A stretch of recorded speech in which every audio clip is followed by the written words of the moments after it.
There's a federal law in the United States today that carries a young soldier's name instead of a case number. Vanessa Guillén was 20 years old, an Army specialist stationed at Fort Hood, Texas, when she disappeared on April 22, 2020, from inside a secured military installation, in the middle of a workday. For the next 2 months, her family would ask a question the Army itself couldn't answer. How does a soldier vanish from a base with armed guards at every gate, and why did it take a national movement online before anyone outside her family treated it like an emergency? By the time this story reaches its resolution, it won't just identify who was responsible. It will change how every branch of the U.S. military is legally required to handle a complaint like the one Vanessa was too afraid to file. Before any of this, Vanessa Guillén was, by every account, the kind of soldier who showed up early. She'd grown up in Houston, one of 4 sisters, and enlisted determined to build a life outside the neighborhood she came from. Friends and fellow soldiers describe her as quiet but quick to laugh, someone who called her mother constantly, sometimes more than once a day, and who talked openly about what came after her enlistment, leaving the military behind, and building a career in law enforcement back home. She wasn't chasing a spotlight. She was just trying to finish her contract and get out. But according to her family, something had been wearing at her for weeks before she disappeared. Vanessa had told them, not the Army, her family, that she was being sexually harassed by a superior on base, and that she was afraid to file a formal complaint through her chain of command. She'd seen, she told them, what happened to soldiers who spoke up, the whispers, the retaliation, the way a complaint could follow you for the rest of your career. So instead of a report, there was only a daughter's voice on the phone, describing a problem she didn't feel safe naming to anyone with the authority to fix it. This wasn't an isolated fear, and it wasn't unique to Vanessa. Advocacy groups and service members had been saying for years that formally reporting sexual harassment inside the military meant reporting it to the very structure that controlled your assignments, your evaluations, and your future career, the same chain of command the person accused of harassing you might sit inside. For a young soldier just a few years from finishing her contract, the calculation was simple and devastating: a complaint might not protect her. It might just follow her. So she kept doing her job, kept calling home, and kept hoping the situation would resolve itself before she had to make that choice. On the morning of April 22, 2020, Vanessa reported for duty as usual.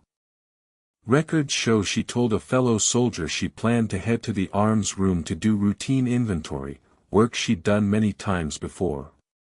By early afternoon, her keys, her wallet, and her military ID were found still inside the building.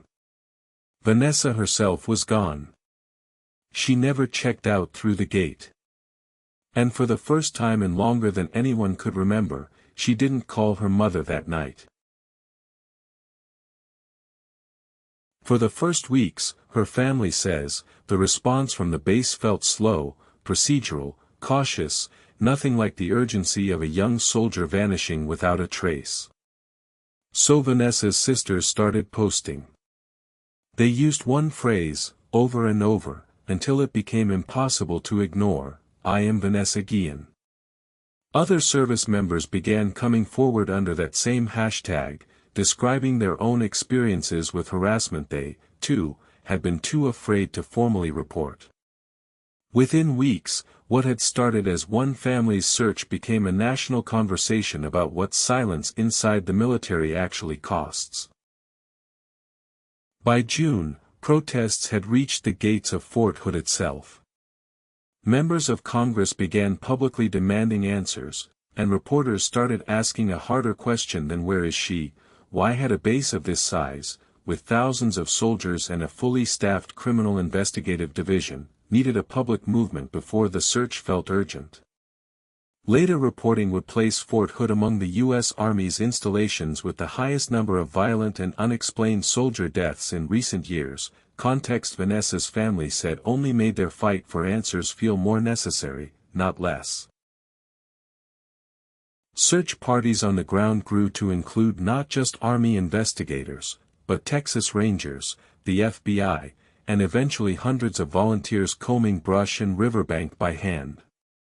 Vanessa's mother gave interview after interview, holding up the same photo each time, repeating the same request: someone, somewhere, had to have seen something.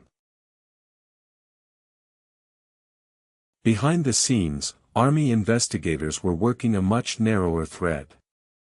Statements from soldiers who'd been in the building that day didn't line up cleanly with each other, and one name kept surfacing across multiple interviews: Specialist Aaron Robinson, a soldier from Vanessa's own unit who worked in the same facility.